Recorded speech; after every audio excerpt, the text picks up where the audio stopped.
Tapi dari data yang kami dapatkan, pertemuan relawan di Senayan juga yang dihadiri oleh Baca Pres PDI Perjuangan Ganjar Pranowo itu dihadiri oleh 245 organisasi relawan. Sementara yang hadir di Musra hanya 18 organisasi relawan. Ini yang 245 organisasi relawan diklaim sudah mendukung Ganjar Pranowo. Artinya mayoritas relawan sudah ke situ, Mas Muni. Gini loh, kita nggak bicara kuantifikasi.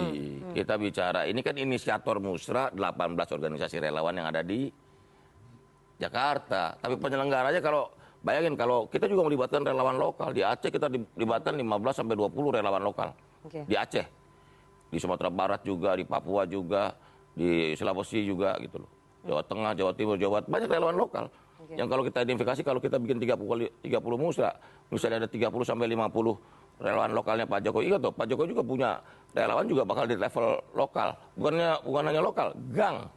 Ada gang ini dukung Pak Jokowi waktu itu, yang juga kita hitung. Jadi mengkuantifikasi relawan Jokowi itu bukan semata-mata pakai jumlah. Ini inisiator musra, saya bilang. Kalau penyelenggara musranya ribuan juga yang ada di seluruh Indonesia gitu. Oke, saya mau ke Bang Adian. Bang Adian, PDI Perjuangan sampai membentuk des khusus tim relawan pemenangannya Ganjar Pranowo, begitu ya? Artinya dari PDI Perjuangan sudah bisa menangkap dan melihat bahwa aspirasi mayoritas relawannya Pak Jokowi memang ke Ganjar ya?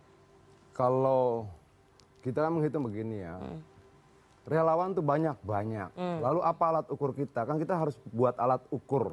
Mana yang bisa kita kategorikan sebagai relawan yang kemudian bisa kita tarik, dan mana yang memang lebih pada simpatisan biasa saja, tidak well organized dan sebagainya. Dalam data TKN 2019 itu, relawan Jokowi yang terverifikasi, punya sekretariatan, punya struktur organisasi, KSB dan sebagainya ada 300. Dari data 1.300 lainnya. Nah, kita menggunakan data yang terverifikasi. Di luar dari yang tidak memiliki struktur yang kuat, struktur KSB-nya. Ada yang cuma punya ketua, sekretaris, tidak ada bendahara. Ada yang cuma kumpulan komunitas kecil saja, tapi tidak well organized seperti itu. Tidak punya sekretariatan, dia berpindah-pindah dan sebagainya. Nah, itu kita buat klasifikasinya. Sama dengan relawan Ganjar juga kita lakukan hal yang sama. Nah, kalau dari 300 ini, 245 itu hadir kemarin. Di hari Sabtu ya? Di hari Sabtu. Plus 10 yang ikut musra juga hadir di hari Sabtu. Oke, jadi ada 255 relawannya Pak Jokowi yang terverifikasi hadir di pertemuan relawan halal bihalal yang dihadiri oleh Ganjar Pranowo. Artinya bisa disimpulkan dengan hadir itu mendukung. Kalau kemudian kita pakai persentase, kan gini, 255 ada 18, ada 8 yang kemudian sisa 8 di sini. Sisanya itu yang belum terkomunikasikan dengan baik. Mereka masih ada yang sudah tidak aktif segala macam seperti itulah. Nah, kalau 8 ya cuma 3%. 3% yang belum menentukan sikap, termasuk Projo ya. Projo, Bara JP. Bara JP yang mana nih?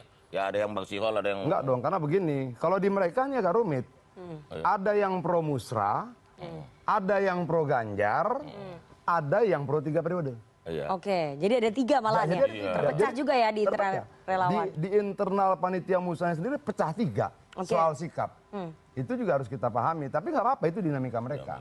Itu dinamika mereka, kita hormati. Tapi kalau komposisi dan ditanya sekarang, berapa persen relawan Jokowi yang masih aktif, masih beraktivitas,